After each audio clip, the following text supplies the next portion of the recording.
안녕하십니까 여러분들, 잘 지내셨는지요? 주말에는 또 어떻게 시간들 보내고 계신지도 궁금합니다. 매일신문 배종찬의 정치폭격, 이제 올해도 달력 한 장 달랑 남겨두고 있습니다.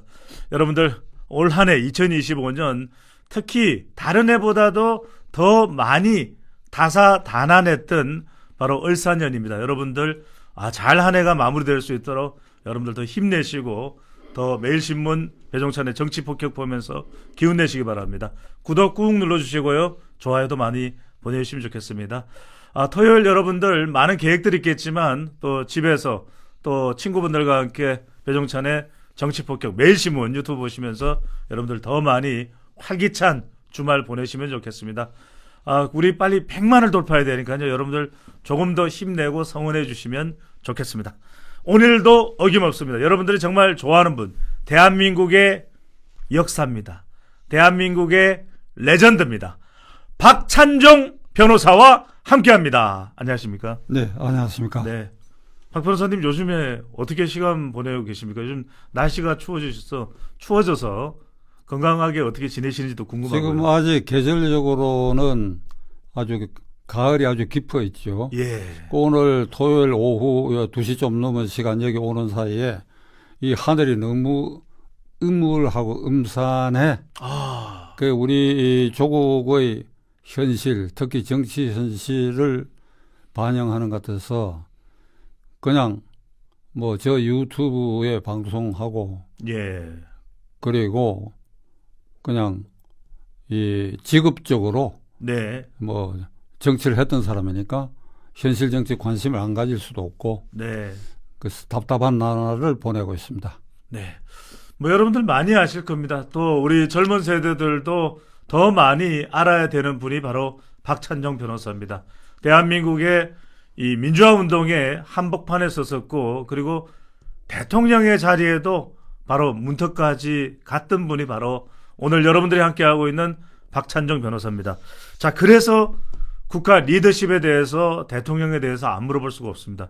이재명 대통령이 얼마 전에 G20 정상회의를 마치고 들어왔는데, 들어오자마자 경제 이야기를 좀 할 줄 알았더니, 또는 대장동 항소 포기와 관련해서 국민들의 분노에 대해서 대통령의 반응이 나올 줄 알았는데, 그게 아니라 김용현 변호인에 대해서 재판부를 못 오겠다, 이렇게 또 일가를 하고.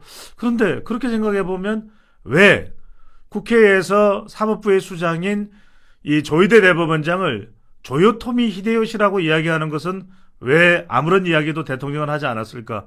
직위원 판사에 대해서 마치 문제가 있는 판사인 것처럼 몰아가는 것에 대해서는 왜 대통령은 한마디도 하지 않을까? 그리고 또 이재명 대통령과 중요한 연관성이 있는 경기도 지사 시절에 평화부지사를 냈던 이화영 씨의 이 재판과 관련해서 검사들이 이것은 부당하다, 정당하지 못한 재판이 이루어지고 있다라고 해서 태정을 한 부분에 대해서 감찰을 지시했습니다.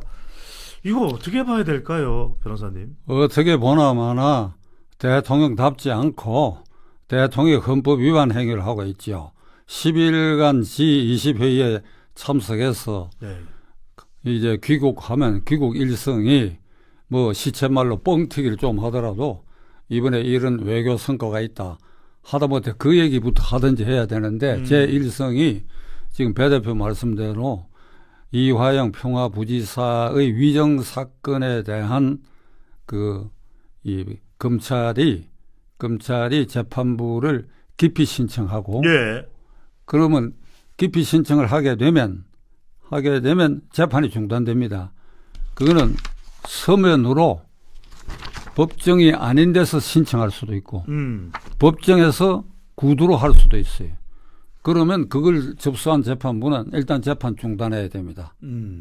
자기와 다른 재판부가 기피 신청이 정당한지 안 한지를. 기피 신청한 이유는 검찰이 요거 얘기하면 또 시간이 가는데, 자, 결론적으로 예. 이화에는 지금 7년 8개월 확정이 됐습니다. 그 확정된 다른 사건이 있고, 뇌물 사건다. 예. 그 다음에 대북 송금 사건으로는 이재명, 이화영, 김성태 셋이 공범으로 기소된 사건이 있는데, 요거는 대통령이라고 해서 재판을 이재명 피고인만 떼고 김성태, 이화영만 재판이 진행 중에 있고 예. 요 과정에서 위정한 사건이 또 있어. 뭐 연어 파티를 했다. 아니 여러 개라 여러 개. 예, 그러니까 예.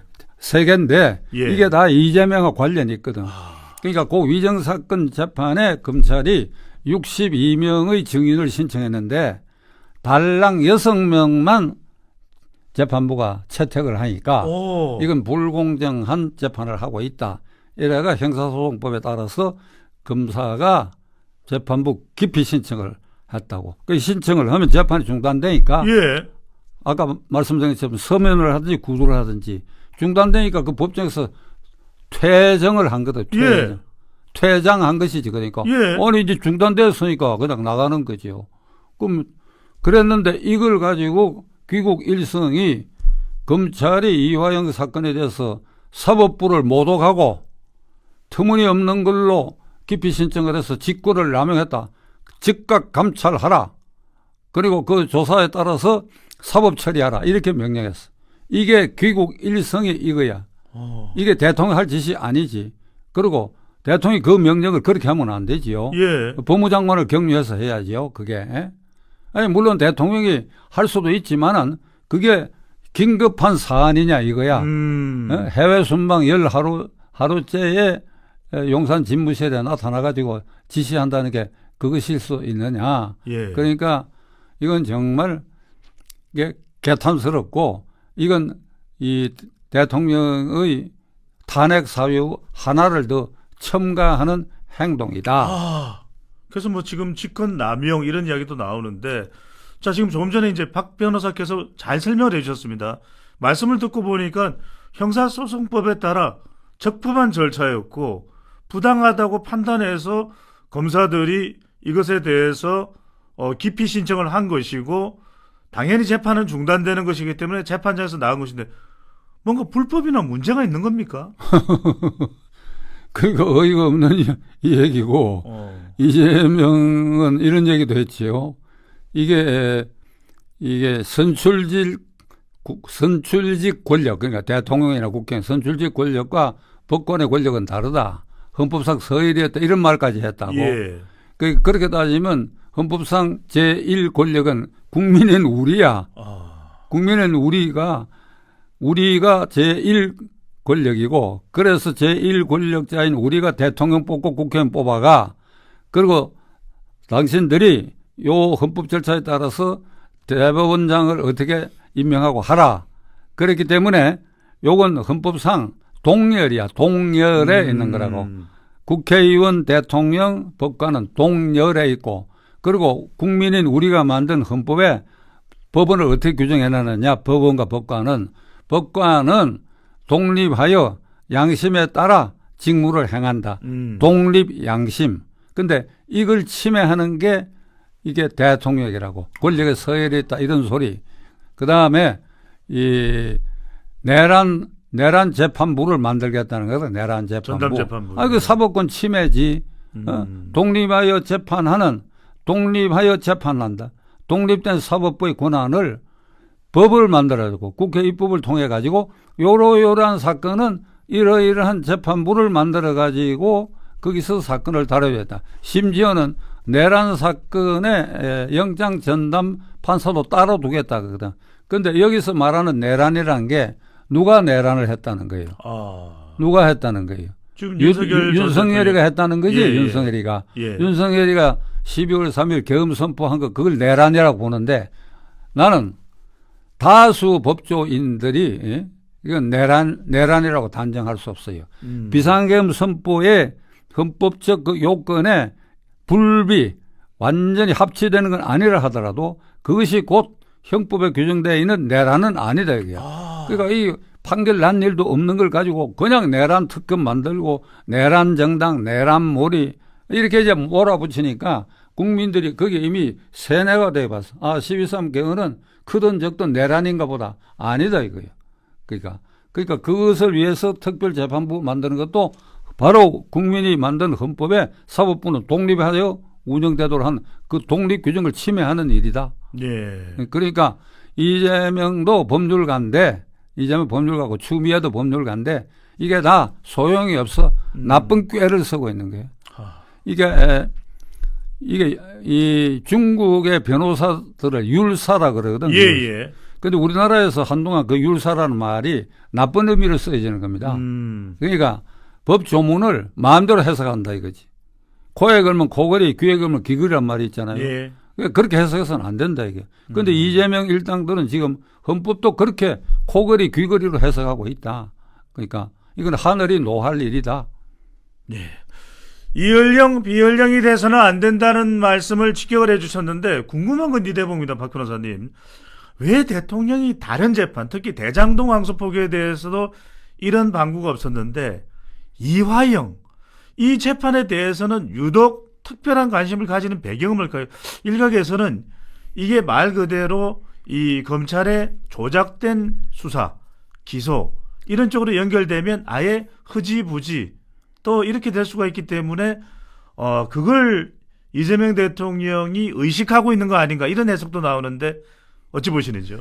지금 이게 대장동 사건과 관련해서 이재명 피고인이 공범으로 되어 있는 그 일련의 사건 관계자들 중에 현재까지 가장 자기가 부담을 느끼는 것은 이화영과 그 다음에 김만배입니다. 그러니까 이화영은 지금 그 구치소 안에서 굉장한 저항을 하고 있다고 저는 듣고 있어요. 어허. 그러니까 이게 저항을 여러 형태로 하고 있는 것 같아요. 거기 이제 면회를 매일 가는 사람들도 있고 달래러 가는 사람도 있고 그걸 통해 가지고 그게 저 6월 3일 날 대통령이 취임했는데 재헌절이 7월 17일 아니에요? 예. 그 다음에 8.15 광복절이죠? 예. 그때 특사해라고 그랬다고. 특사 요구했다니까. 그거 다 공개적으로 이 얘기 나서 나 특사해달라. 이화영이. 이화영이가. 그 7월 17일 그냥 지나가고 8월 15일 그게 이게 그 누구지? 조국은 포함이 됐습니다. 조국만 포함하고 그것만 특사가 되고 이화영이 또 빠졌단 말이에요. 윤미향까지 포함시켜줬는데 이화영은 뺐습니다. 그러니까 이제 불평불만이 쌓일 수밖에 없지 심리적으로. 내가 당신 하수인이었는데 왜 내가 이렇게 감옥에 갇혀 있느냐. 그러니까 거기에 대해서 가장 부담을 느끼니까 이거 해외 순방 끝나고 도착해가지고 집무실에 가가지고 제1성이 이화영과 관련된 사건이라고 한다면 이게 재판부 기피 신청 그것이 G20회의 참석하고 있는 기간 중에 일어난 일이거든. 아하. 그러니까 그걸 이제 보고를 받고 이제 귀국할 때 이게 가장 골치 아픈 부분이란 말이야. 그럼 이렇게 해서 이화영을 당분간 이렇게 따독이려고 이화영 두고 보십시오. 내년적으로 이재명 그러니까 그 대통령 자리에 일어난 무슨 구실부터 제가 내년 안으로 석방시킬 겁니다. 저는 그렇게 전망해요. 못 견딘다니까 어떻게. 심리적으로 압박을 못 견디니까. 그러니까 이 자꾸 이화영 부분 이 조작 기소라고 하는 쪽으로 자꾸 몰아가고 무슨 연어회 파티에 회유했다 이런 걸로 자꾸 몰아가고 공소 취소할 부분 찾고 있고 그걸 구실로 특사해줄 구실을 지금 찾고 예. 있다고. 그러니까 이 사법 질서 전체를 개판으로 만들고 있는 개판. 네, 지금 귀국하자마자 대통령의 일성은 바로 내란 특검의 재판 김용현 변호인과 이화영 전 경기도 평화부지사와 관련된 내용인데 김용현 변호인과 관련된 이야기도 잠시 좀 해보겠습니다. 물론 이제 재판 모독을 대통령은 이야기를 했는데 재판 모독으로 치면은 지금 지기현 판사를 향한 민주당의 정치적인 공세 또 뭐 민주당 의원은 아닐 수 있습니다만 민주당에서도 조희대 대법원장 청문회도 하고 조희대 대법원장에 대해서 뭐 상당한 압박이 있다라는 것은 모르는 사람이 없을 텐데 심지어 뭐 조요토미 히데요시요 최혁진 의원인가요? 이런 부분에 대해서는 이야기를 안 했거든요. 대법원장이 이제 국회에 관례상 나와가지고 국정감사기관에는 모두의 인사만 하고 돌아가는 게 관례인데 모두의 인사하고 돌아가려는 걸 갖다가 그건 1시간 동안 출입문을 막아서 가지고 거기 뭐 최무슨 의원인가 하는 예.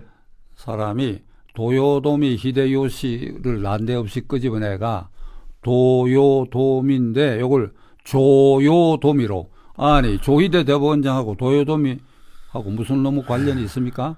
그 엉뚱한 걸 들이대고, 그날 그 행동은 말이에요. 특수공무집행방해죄입니다. 아니, 집단으로 이루어가고 대법원장 보고 물러가라고 한 거 아니에요, 그게. 협박하는 특수협박죄. 그 특수공무집행방해죄, 특수협박죄에 해당하는 거라고. 그런 정도면은 현장에서 체포해야 그러니까 되지 않나요? 이거 헌법 파괴는 말할 것도 없고, 네네. 구체적 개별 처벌법에도 이게 특수공무집행방해죄야. 이게 한두 건이 아니지. 지금 지기현 부장판사에 대한 지금 태도도 똑같은 거예요. 그러니까 현장에서 체포돼야 되지 않을까라는 생각이 또 드는데 참. 아니 그러니까 네. 우리가 이렇게 보면 됩니다. 이재명 대통령이 6월 4일에 취임했으니까 예. 지금 딱 5개월 지났습니다. 5개월 하고 지금 6개월째 다 6개월 며칠 있으면 6개월 다음 주 예. 6개월이 되는데 반년 딱 되는데 21대 국회 후반부부터 이게 당대표로 등장해가지고 그리고 22대 국회 지금 1년 반 사이 특히 윤석열 대통령이 취임한 직후 이 국회 상황은 이재명이 지도하는 국회의 내란 행위를 계속한 겁니다. 입법 내란 행위다 이게야. 다 헌법에 위반되는 행위들을 계속하고 있다. 상급 분리 파괴하고 그 다음에 29건의 탄핵을 발의하고 특검 남발하고 그 다음에 노란봉투법 대통령 거부권 행사하는 것도 계속 들이밀어가지고 이렇게 해가지고 결국은 비상계엄을 선포할 수밖에 없는 심정적 이 억압 경지에 도달해가지고 비상계엄을 선포했다가 예. 그게 해제되고 그랬는데 헌법재판소 결정문에 이제 주문은 대통령 윤석열을 파면한다. 이유는 이제 헌법에 규정되어 있는 비상계엄 선포 요건을 해당하지 않는데 했다는데 이게 이유야. 예. 그 다음에 8명이었는데 이게 헌법재판소 재판관이 8명인데 그 8명 중에 소수 의견이 아니고 이 8명의 공동 의견으로 판결 주문 이유 설명 뒤에 붙인 게 뭐를 붙였는가 하면 대통령 윤석열의 입장에서는 취임 후에 야당 그러니까 민주당이 거듭되는 탄핵 발의, 특검 발의 등 예산 삭감 등에 대해서 이게 국정 운영에 애로를 느꼈고 그렇게 해서 이걸 탈출해야 되겠다.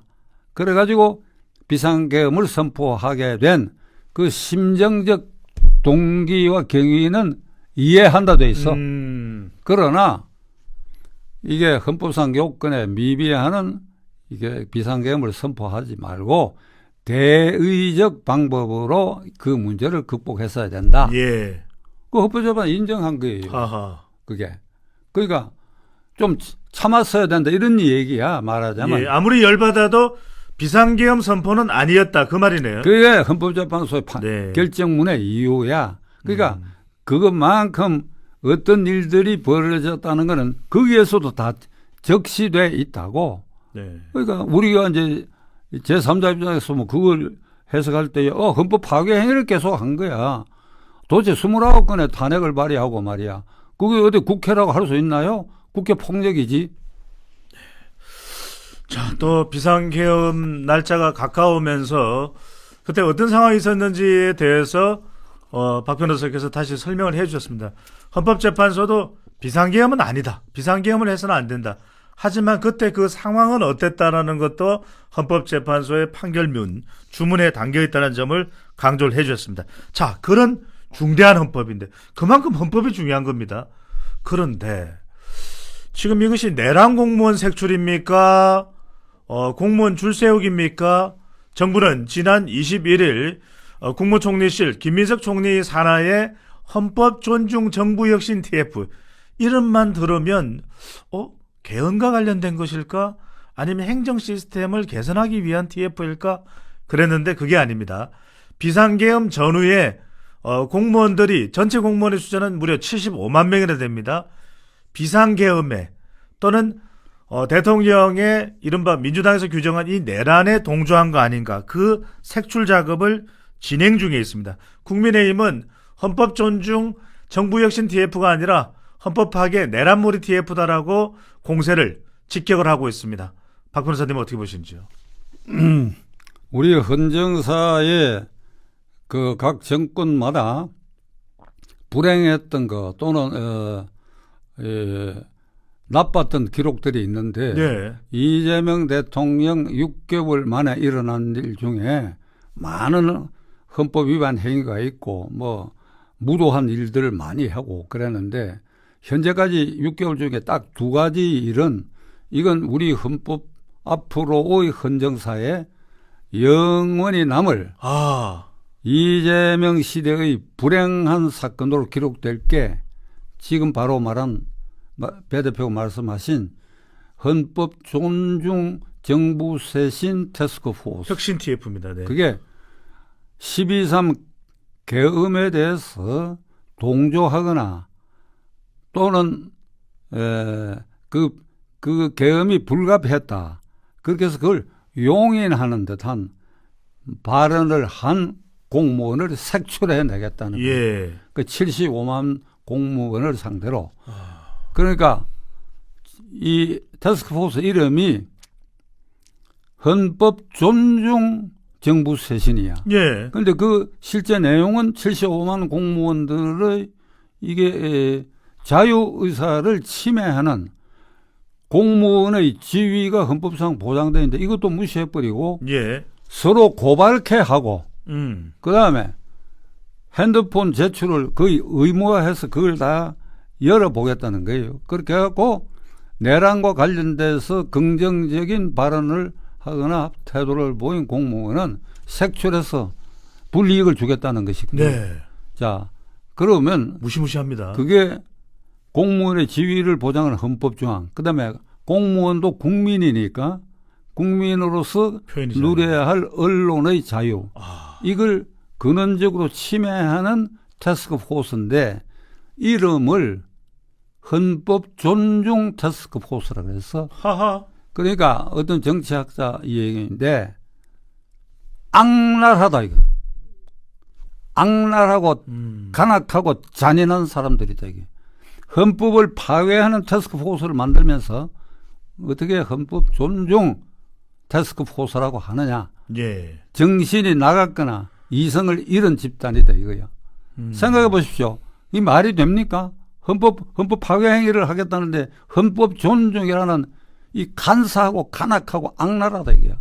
내가 이거 더 이상의 표현으로 이걸 얘기하고 싶지만은 막 요런 정도로 얘기를 하는데 예. 이게 우리 헌정사에 남을 일이야. 하하. 그러니까 지금 국가 기관 중에 이거 태스크포스 못 만들겠다 하는 기관이 하나가 나와 있다고 내가 하나가 나왔는데 그게 국가인권위원회인데 국가인권위원회지. 다시 이 절차에 문제가 있어서 안창호 국가인권위원장이나 안창호 위원장은 보수적인 성향의 인사입니다. 그래서 또 반발이 제기가 돼가지고 전원회의에서 다시 논의를 하겠다고 합니다.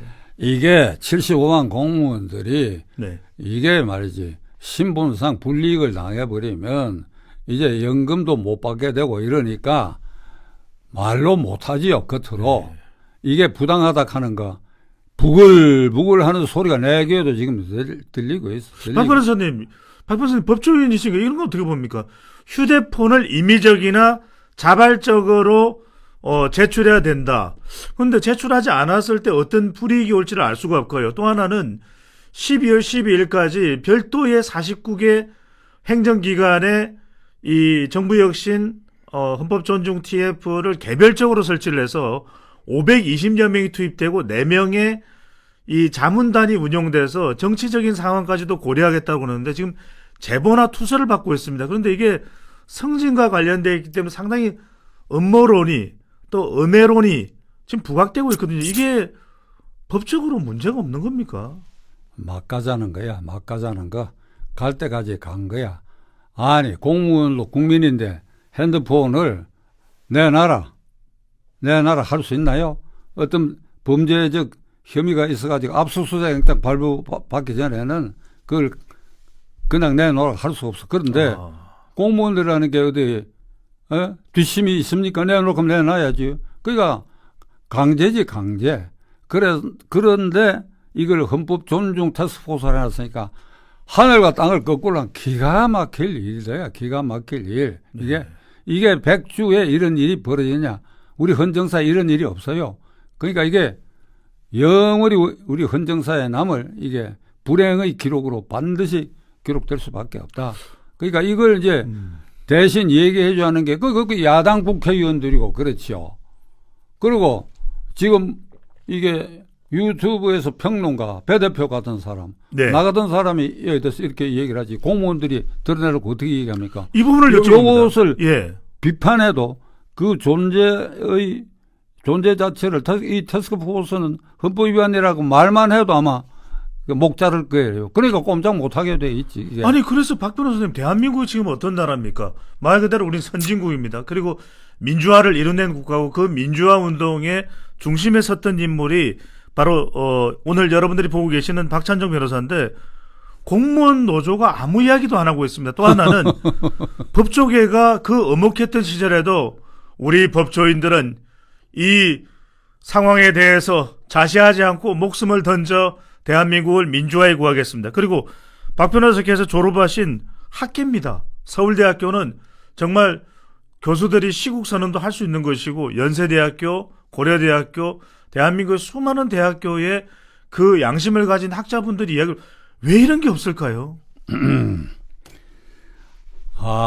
이게 문재인 정권 5년 지나고 그 다음에 21대 국회 후반부에 이재명이가 당대표 돼갖고, 그리고 22대 국회 1년 반 사이에 이제 대통령도 되고, 요 기간 동안에 집중적으로 국회 폭력 사태가 연출이 됐거든. 그러니까 국민들이 그게 면역력이 생긴 것 같아. 저는 이렇게 생각합니다. 4.19를 유발시킨 이 자유당 강경파들의 그 발호 행위가 결국은 3.15 부정선거로 연결됐는데, 예. 그 당시 상황하고 지금의 이 상황, 이재명이 대통령 되고 6개월 된 이 상황, 21대 국회 후반부와 지금 21대 국회 전반부 요 상황은 자유당 말기 상황보다도 더한 민심에 대한 폭력 사태다. 그래서 제가 이렇게 얘기하고자 합니다. 국민이 면역력이 생겼다는 뜻은 뭔가 하면, 이 사람들이 이런 일을 해? 그리고 또 계속하니까, 이거 참말로 나쁜 놈들이네. 그 다음에, 에이, 더러운 놈들. 에이, 뉴스 안 봐. 그리고 또 계속하니까, 이거 참 큰일 났네. 어떻게 해, 우리가. 이런 심리에 지금 빠져 있는 거예요. 네. 그러니까 이 민심을 분출시켜야 할 이거 헌법상 책임이 원내 제1 야당 아니냐 이 말이야. 그러니까 네. 이게 지금 이재명 대통령은 자기 스스로 불행의 역사를 지금 쓰고 있는 겁니다. 이재명 대통령 앞에 6공화국만 기준으로 합시다. 8명 대통령이 존재했지요. 예. 근데 그 8명 대통령이 한결같이 다 불행해졌다 하는 거 자세히 설명 안 해도 다 아시겠지요. 예, 노태우 대통령 결국 감옥 갔고, 김영삼, 김대중 대통령은 결국 자녀 문제 등으로 그 다음에 임기 말에 레임덕에 걸려가 소속당에서 발길질해가 쫓겨나 탈당했죠. 그 다음에 노무현은 부정비리에 연루돼가 자살했지. 이명박도 부정사건으로 4년 감옥 갔다 왔지. 박근혜 탄핵당하고 감옥 5년 갔다 왔지. 이재명 지금 이상직과의 뇌물사건으로 특정범죄 가중처벌법상의 뇌물죄로 불구속 기소되어 있지. 그 다음에 윤석열 대통령 2년 반 만에 탄핵되고 지금 감옥에 가 있지. 예. 요게 쭉 보면 불행의 역사가 이렇게 계속되는 거예요. 그 제가 이거를 어떤 역사 정치학자가 있습니다. 내가 이러면서 생각했는데 이걸 뭐라고 표현하는가 아닙니까? 역사가 반복되고 있다. 앞에 사람과 같은 길을 가고 있다. 한 사람도 예외가 없다. 8사람이 2번이 1번을 닮아가고 3번이 2번 닮아가고 자꾸 닮아가고 그러니까 이제 9번째인데 9번째는 그 앞에 8명하고 똑같은 길을 지금 갈 수밖에 없는데 그 기간이 자꾸 단축돼 간다. 단축. 이게 불행의 역사가 계속되고 있는데 이걸 본인들이 이걸 깨닫지 못해요. 한번 강경해지면 네. 이게 브레이크가 걸리지 않다고. 그러니까 그 강경파 중에서 이재명을 옹위하고 그 옹위를 해야 거기서 이득이 생기잖아요. 기득권이 생기잖아요. 기득권이 예. 생기는 게 뭔지 시청자 여러분 아실 것입니다. 정권이 바뀐다고 하는 거는 사람과 돈이 옮기는 겁니다. 그러니까 요 현재 이재명 주변에는 사람이 몰리고 돈이 몰리는 거예요. 그러니까 이걸 지킨다고 생각해 버리면 내가 오늘 하는 말이 이것이 역사적으로 불행한 것으로 기록될지 어떨지 그걸 가늠하지 않는 겁니다. 뭐 구체적 국회의원 이름 예를 들 것도 없어. 터무니없는 걸 그냥 법사위원회에서 사실이라고 그러고 구박하는 일들이 계속 있잖아요. 그 정청래 대표 같은 이는 어제 추경호 전 국민의힘당 대표에 대한 영장을 기각하면 중대 사태가 일어난다고 사법부를 공공연히 협박하고 있잖아요. 네. 그러니까 이런 일들을 하는 게 자기들이 결국 역사적으로 불행한 역사로 반드시 역사의 심판을 받을 것이다 하는 자각을 지금 못하는 겁니다. 요 기간 동안에는. 그러니까 요게 조금씩 더 가다 보면 어느 순간에 이게 폭발하고 만다. 불행의 역사는 계속될 것이다. 그러니까 이재명도 현재 여기서 유턴 할 수가 없다고. 자기의 사법 리스크가 걸려 있으니까 유턴이 안 돼. 못 바꾸다. 못 바꾸면 어떻게 되느냐. 이게 앞에 8명보다도 가장 불행한 대통령 시대. 그래야 가장 8명 대통령 중에 불행해지지 않은 사람이 어디 있습니까? 적어도 퇴임 후에 국민의 상당 부분의 존경을 받아야 되는데 아무도 없잖아요. 그걸 생각해보면 이게 끔찍한 일이다, 이게. 그래서 이거 이재명은 운명적으로 출발부터 자기의 사법 리스크를 안고 출발했고 그걸 면탈하기 위해서 처음부터 입법이고 뭐고 모든 걸 거기에 맞췄다. 인사도 맞추고. 그러다가 해외 순방에서 오자마자 한단하게 자기와 관련된 이화영 사건에 대해서 언급하는 거. 그게 이 현재의 이 국권을 맡고 있는 대통령이다. 이게 국민의 불행이고 그럼 동시에 이재명의 불행이 안 될 수가 없다 이거예요. 왜 대한민국은 국민들이 존경하고 모든 국민의 대통령이 되는 지도자가 만들어지지 못할까요? 방금 전에 아주 중요한 말씀을 해주셨습니다. 이재명 대통령 6개월 동안 이 권력에 많은 것들을 이익을 나눌 수 있는 일들로 또 사람들로 인해서 옹이될 수 있다. 그런데 이 사람의 태도를 보면 꼭 그렇지만도 않은 것 같습니다. 정청래 대표 이야기를 안 할 수가 없습니다. 아니 박 변호사님 그동안 수많은 대한민국의 정치 권력의 이 변곡점들을 봐오셨을 텐데 지금 임기 6개월 정도밖에 안 됐는데 당내 분위기가 묘합니다. 정청래 대표는 당헌 당규를 바꿔서 1인 1표제 이게 정청래 친청 체제를 구축하기 위한 거 아니냐. 그러니까 은근슬쩍 대통령의 이 대립각을 당장 세우지는 않지만 은근슬쩍 지방선거도 정청래, 내년 전당대회도 정청래. 그렇게 되면 그 다음 국회의원 선거의 공천권도 정청래, 다음 대통령은 정청래. 이런 움직임, 여기에 대해서 이재명 대통령 측의 반격도 곧 있을 수 있다. 전당대회에 김민석을 내려보내서 당대표를 도로 가져오겠다.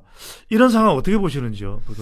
이게 이 공화국 이재명 앞에 8명 대통령 치하에서도 반드시 권력 투쟁이 일어납니다.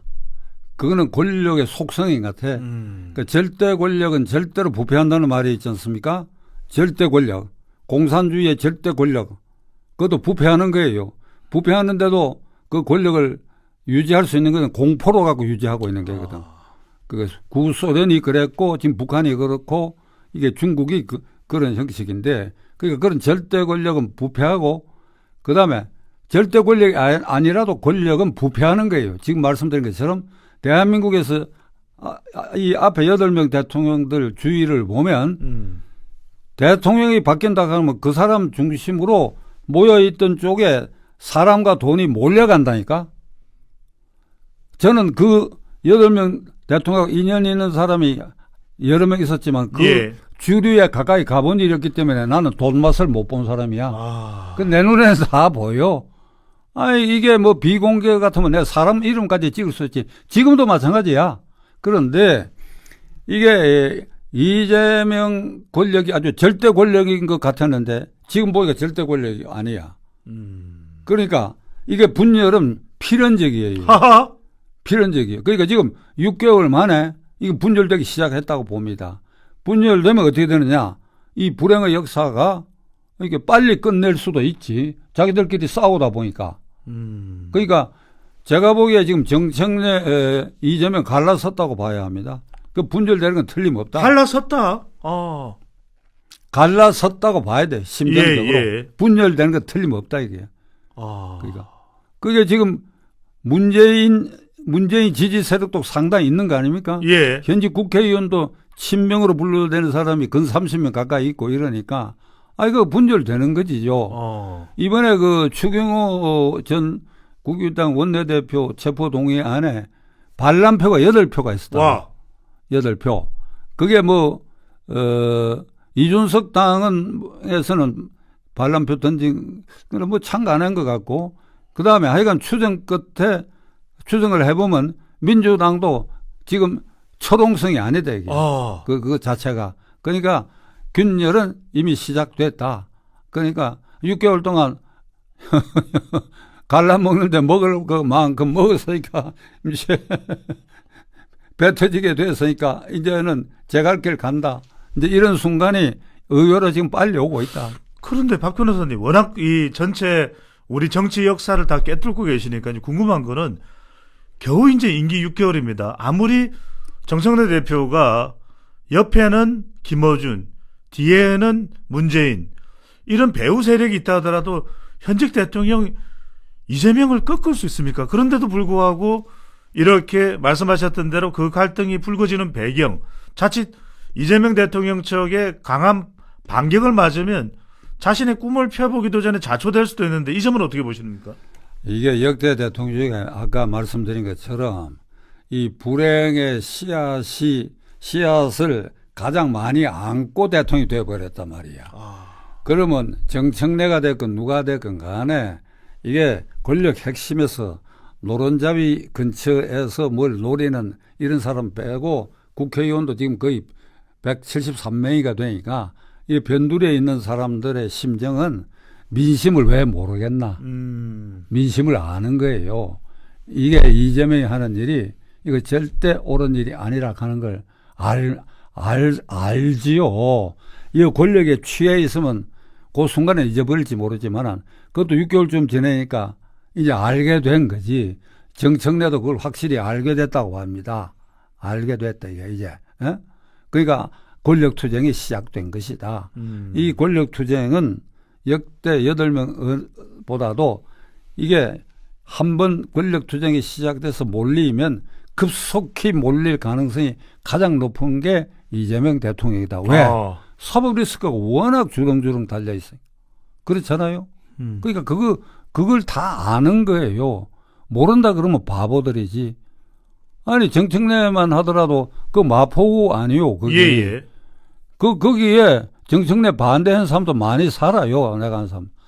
그런 민심을 모르겠느냐 이 말이야. 모르면 바보들이지. 그러니까 이 분열은 필연적이고 그건 급속히 오고 가장 빠르게 올 것이다. 저는 그렇게 진단합니다. 일각에서는 지방선거 전에 올 수 있다는 이야기도 나옵니다만 그래서 좀 여쭤봐야 될 것 같습니다. 그래도 내란 종식을 하겠다. 보수 세력을 몰아붙여서 박멸해버리겠다라는 생각은 정청래 대표와 이재명 대통령 사이에 비슷할 것 같은데 그래서 이 대장동 항소 포기 국민 여론이 지금 들끓고 있습니다. 어떻게 남욱 그다음에 김만배 일당이 이런 부당 이익을 가져가는 것에 대해서 놔둘 수가 있느냐. 그러다 보니까 지금 서로 여야 간에 조율하다가 잘 안 됐는데 국민의힘이 그걸 받기로 했습니다. 그래서 법사위에서 국정조사가 꾸려지더라도 받겠다 했는데 법사위에는 추미애 위원장, 추미애 장군이 있습니다. 추장군이라고 그러는데 이게 될까요? 국정조사가 될까요? 아까 제가 그 헌법 존중 정부 쇄신 태스크포스, 그게 우리 헌정사의 불행한 최악의 기록 중에 하나가 될 것이라고 얘기했는데, 그거하고 또 하나가 대장동 7,800억 탈취 사건입니다. 그게 공모의 주범이 이재명 아니요, 성남시장 당시. 그리고 김만배, 그리고 아까 말한 뭐 변호사, 이 졸개들. 그런데 이 7,800억이라는 게 어마어마한 규모다 이거야. 우리가 그냥 보통 일상적으로 얘기를 이렇게 하니까 뭐 정부 예산이 내년에 728조다 이러니까 조 단위도 예사롭지 않은데, 내가 조금 전에 택시 타고 여기 올 때 택시 기사하고 대화를 했어요. 그건 뭐 예. 내가 대강 아는 일이지만 예. 쎄 빠지게 해도 한 달에 300만 원 주기가 어렵다 이거야. 그러면 7,800억이면 대구, 부산, 광주, 지방 중요 도시에 32평형 아주 핵심 요지를 빼고는 32평 아파트가 1,700세대의 돈이야. 1,700세대. 1,700세대. 4억 내지 5억이면 32평형이 돼. 내 이 측근들 중에도 결혼식 날짜를 잡아놓고 전세를 못 구해갖고 4, 5억짜리 전세를 못 구하고 허둥거리는 걸 보고 가슴이 내가 아파하는 사람인데, 예. 예? 그런 걸 보고. 그러니까 이런 이 소도둑놈도 아니고 이건 말이야. 이게 결국 국민에게 환원될 걸 해먹어서 국민으로부터 재산을 탈취한 거 아니요. 예. 7,800억 사건. 근데 이거에 대해서 이제 이거 민주당이 처음에 이 친구들이 헛발질 한 것 같아. 이게 김만배 일당들에 대한 건 이게 그러니까 이게 항소 폭 있게 한데 압력을 가했잖아요. 그것도 대통령과 관련해서 이게 탄핵 사유가 다 되는 겁니다. 두말할 필요도 없지요. 그런데 이게 탄핵을 항소를 포기한 것이 부당합니다 하는 의견을 지방검찰청 검사장 18명이 의견을 냈어요. 예. 검찰총장 당시 권한대행에. 근데 그 권한대행이 난들 어쩌냐. 내가 무슨 이게 버텨낼 재주가 있느냐. 그 법무차관 4번 전화를 받았다고 실토했잖아요. 이진수 차관이고 노만석 전 검찰총장 직무대행입니다. 그러니까 법무장관 뒤로 빠져버리고. 그러니까 법무장관이 구체적 명령을 해야 되는데 이런 압력이 돼요. 그러면서 난들 배째일 재주가 있느냐 이게. 법무차관 그다음에 저쪽이 있다. 용산에 있다까지 얘기를 했잖아요. 그런데 그 이견을 제시한 그 검사장들에 대해서 항명죄로 조사하고 전보해서 평검사 지휘로 낮추겠다고까지 이게 포강무도하는 양 폭력적 언어를 이제 함부로 쓰고 있는데, 그러니까 이 사건이 김만배 사건 이게 조작됐다. 그 조작된 걸로 인정돼야 이재명도 다른 일로 그게 기소가 돼 있단 말이야, 공범으로. 그러니까 조작된 증거를 찾는다고 국정조사를 하자고 하는 게 민주당이야. 근데 송원석 원내대표가 나는 실책을 거듭하고 있다고 보고. 이 사람 투지가 없는 것 같아. 나 개인적으로 잘 모르는데 이거 직업 공무원 출신이 돼서 그런지 그래 조건을 붙였어. 이 민주당은 법사위에서 하자 그랬는데 무슨 소리냐? 법사위가 아니고 따로 구성하자 그러니까 안 하겠다 하거든. 예. 그러니까 그 다음에 어떻게? 그럼 법사위가 좋다. 법사위에서 하려면 추미애가 간사. 지금 말하자면 그만두라 소리도 못하고 뭐 이상한 말로 추미애의 이 권한남용 행위가 자제돼야 되고 나경원 의원 간사를 임명하라.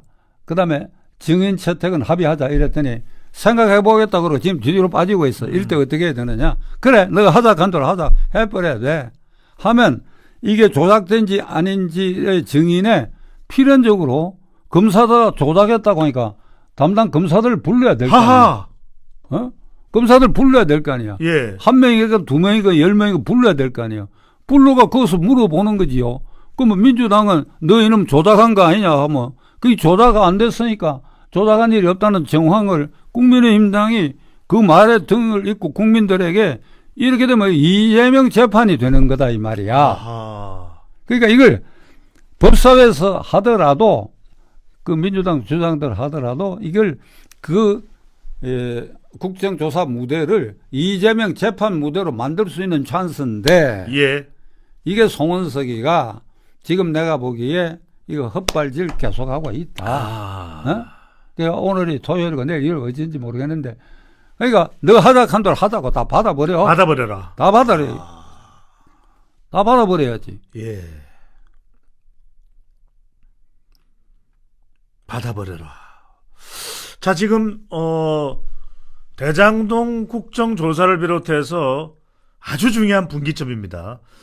지금 박 변호사님께서 말씀하셨던 대로 저는 이 설명에서 가장 크게 울림이 있었던 것은 이것이 이재명 대통령의 재판이다라는 말씀 주셨는데 바로 이 이제 비상계엄 선포를 냈던 1년이 이제 다가오고 있는데 바로 이 시점에 부각된 이슈가 바로 추경호 비상계엄 당시의 원내대표 국민의힘 의원입니다.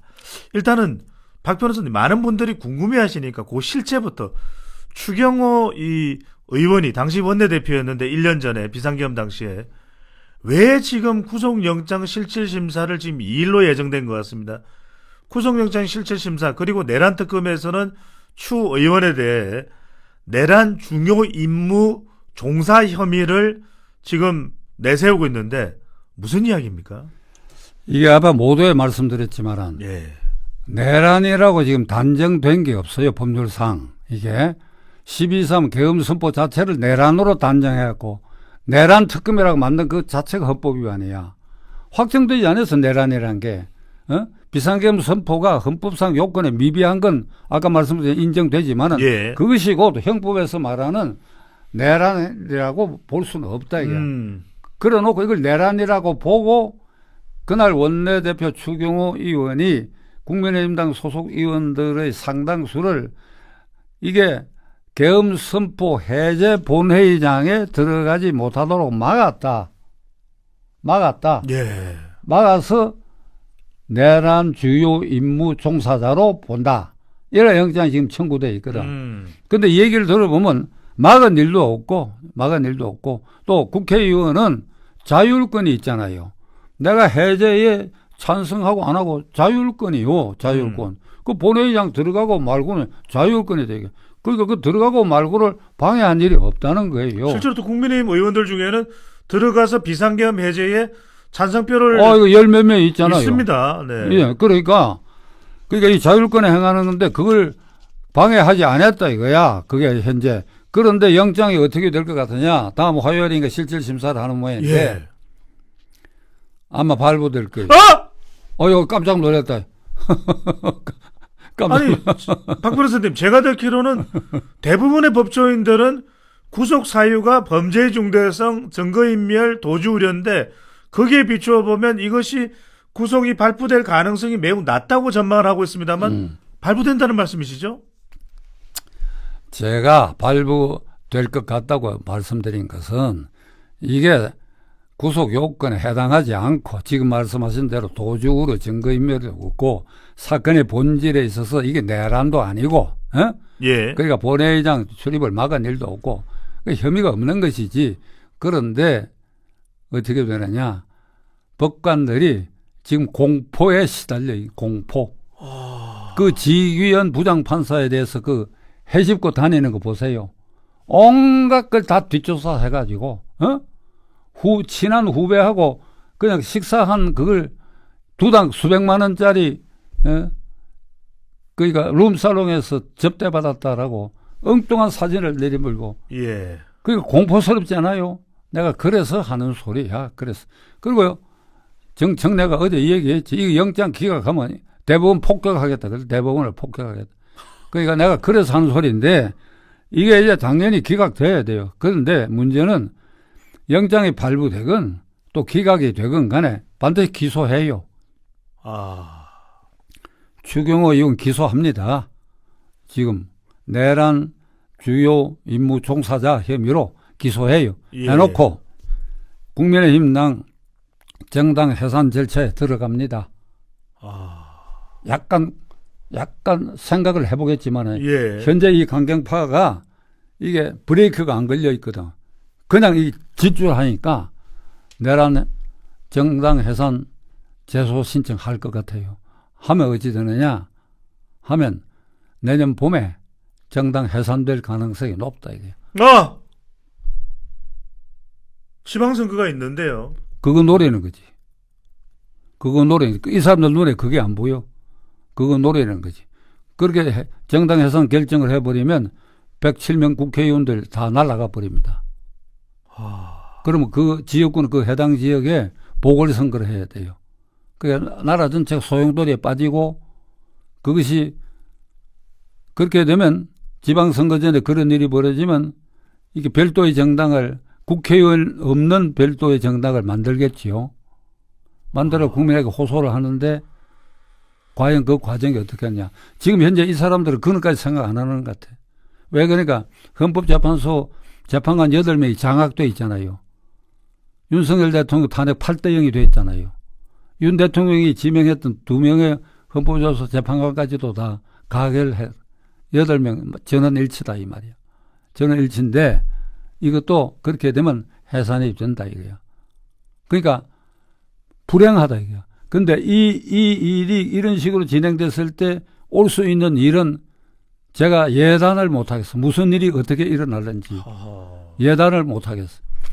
아마도 그런 사태까지 간다면 내년 봄에 적어도 4.19, 5.18, 6.29 이런 유사한 형태의 사태로까지 뭔가 돌출되지 않겠느냐.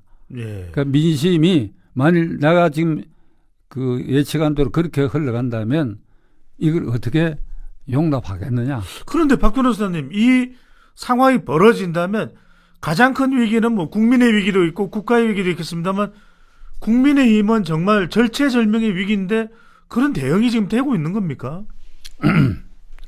이게 지금 그 한 70명이 말이죠. 지역구 한 70명이 낙동강 배를 탈 겁니다. 예. 강원도, 경북, 대구, 울산, 부산, 경남 이 지역이거든.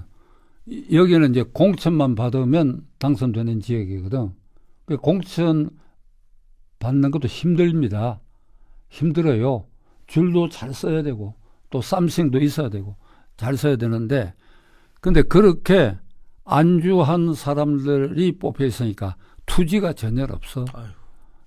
투지가 없어. 투지가 없어가지고 그 안에서 장동혁 대표가 그나마 이 장외 집회하는 거 그것도 왜 하느냐 하는 사람이 있다고 하니까 놀랄 일이지. 그러면 그 사람들이 배종찬 TV에 나오거나 이런 데 나와갖고 목소리 내는 것도 아니고 그냥 뒤에서 구경만 하고 말이야. 이 투지가 전혀 없어. 그걸 이끌고 있는 게 또 송원석 원내대표야. 이러다 보니까 여기에 누군가가 강하게 말이야. 태클을 영 세게 걸어가지고 민심을 천심으로 연결시킬 수 있는 이게 좋은 기회요. 주어진 기회요 이게. 에? 내가 이런 얘기를 가끔 합니다. 그 얘기를 했다가 댓글로 항의로 받아본 일이 있는데 김영삼 대통령이 대통령으로서는 결국 불행한 대통령 기록이 됐지만은 야당 지도자로서는 무서운 사람이었거든. 야당 지도자 무서운 사람이지. 목숨을 건 단식을 한 사람이야. 실제로 죽으려고 각오한 사람이야. 그러니까 그것이 그렇게 보이니까 민심이 모이는 거예요. 그게. 그래서 권위가 생기는 거지. 투쟁의 권위가. 그러니까 지금 국민의힘 당은 지금 아까 말씀드렸지만 이 국가가 최악의 불행의 사태로 빠져들고 있는데 이거에 대해서 저항하는 이게 태클을 거는 이게 김영삼의 50 시대와 같은 목숨을 건 단식을 하고 가투를 하고 그러니까 이래가 외신에 이게 보도가 되고 국내 언론에 보도가 안 되니까 그러니까 이런 상황을 만드는 사람이 있어야 되는데 지금 안 보여. 안 보인다고. 안 보이니까 정당 해산으로 간다니까. 네. 참 박 변호사님 말씀 듣다 보니까 갑자기 이 가슴이 쫄려오고 머릿속이 정말 멍해집니다. 자, 오늘 여러 이야기들을 했습니다. 끝으로 박 변호사님부터 지금 이 상황에 정치권은 이재명 정부의 이 6개월이 곧 다가오는데 또 동시에 비상계엄 1년이 다가오는데 과연 어떤 마음을 먹어야 되는지 끝으로 말씀을 좀 들어보겠습니다. 12상 비상계엄은 그러니까 헌법에 규정되어 있는 전시, 사변 또는 이에 준하는 국가 비상사태에 저금하여 그러니까 질서 유지가 어려울 때 군 병력을 동원하는 거 그게 비상계엄인데 그 요건 중에 전시, 사변에 준하는 상황이 있었냐 없었냐 그게 미비하다고 해가 헌법재판소가 이제 파면 결정을 한 것인데 예. 아까 말한 그 결정문 말미에 이게 당시 야당이 대통령의 권한 행사를 완전히 태클을 거는 이런 사정을 우리는 이해를 한다. 그러니까 비상계엄을 선포할 충동이 있었으리라고 짐작한다. 요 말은 없지만 취지가 그래요. 그러나 대의적 방법으로 그러니까 대화와 협의로 예. 이걸 극복해서야 된다. 그러니까 저는 윤석열 대통령이 취임해서부터 야당에 몰리기 때문에 지속적으로 얘기한 게 수시로 기자회견을 해라. 수시로. 예를 들면 한덕수 국무총리를 탄핵 결의를 했다. 그러면 그 즉시 기자실에 나와가지고 말하자면 이게 왜 부당한지 왜 헌법에 위반되는 일인지 행정안전부 장관을 탄핵 결의를 했다. 그게 왜 이게 부당한지 이거 그 얘기해야 되고 부인 문제 있잖아요. 부인 문제. 그럼 그 종복 목사 그 참 악랄한 인간적으로 악랄한 녀석인데 그게 슬며시 그 무슨 백인지 그 주는 거 그 동영상 찍은 걸 서울의 소리 방송에서 그걸 보도했잖아요. 그러면 대통령이 고개를 숙이고 천번만번 잘못했다. 그게 죄가 되고 안 되고 관계없다. 내 와이프가 대통령 부인의 입장 처지에 있으면서 그런 거 한 것은 국민의 도의 용서를 받은 일이 없다. 한 번만 용서해달라. 앞으로는 그런 일이 없겠다. 고개를 숙이면 그거 어떻게? 그것도 민주당 강경파들만 공격하겠지만 일반 국민들은 그래. 그러면서 국민의 민심을 등에 업어야 된대. 그러니까 12.3 계엄에 이르기 과정에서 국민의 민심을 등에 업는 노력을 나는 윤 대통령이 안 했다고 봅니다. 자기 고집대로 야 시끄러워 이런 식으로 검사 본색만 나타난 것 같아. 그러니까 이 부분을 국민들에게 국민의힘당이 어떻게 얘기해야 하느냐. 그걸 분별력 있게 잘 얘기해야 될 것이다. 네. 그러니까. 알겠습니다. 분별력 있게 잘 이야기해야 될 것이다. 혹시 좀 더 하실 말씀이 있을는지요, 박 변호사님? 제가 배 대표하고 대담 중에 늘 하는 얘기인데 이게 헌법상 제1기관은 우리들 국민들입니다. 매일신문 이 시청자들. 그러니까 국민이 헌법을 만들고 네. 국민이 만든 헌법의 근거가 대통령, 국회, 법원이 구성되어 있고 이런데 이 국민이 만든 헌법을 파괴하는 이 집단들에 대해서 국민이 응징을 해야지. 지금 국민의힘당을 내가 나무라는 소리만 했는데 그거 어떻게 보면 비겁한 거예요. 제가. 그래 그 친구들 그거 못하면 그거 제쳐버려야 돼. 그럼 국민이 나서야 된다고. 그거 어떻게 나서야 되느냐. 어떻게. 우선 민심이란 게 백성의 마음 아닙니까? 네. 마음과 마음이 한 군데로 모여가지고 이게 어쩔 수 없다. 이 일이 이렇게 이 좌절감을 가질 게 아니다. 이런 마음으로 뭉치자 이거예요. 뭉쳐져 이거예요. 그러니까 무슨 집회가 있으면 그게 평화적 집회 참가도 하고 뭉치자. SNS에 젊은 사람 글도 쓰고 그게 분위기를 당신들 하는 이거는 불행한 역사를 만들고 있다 하는 걸 그걸 우리가 함성을 지르듯이 지금 지를 수밖에 없다.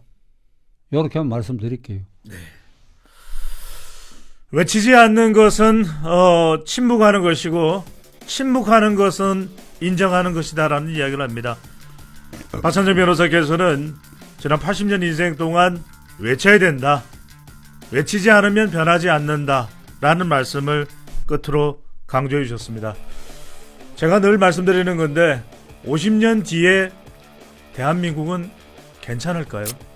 100년 뒤에 대한민국은 남아있을까요? 그 마음만 가지면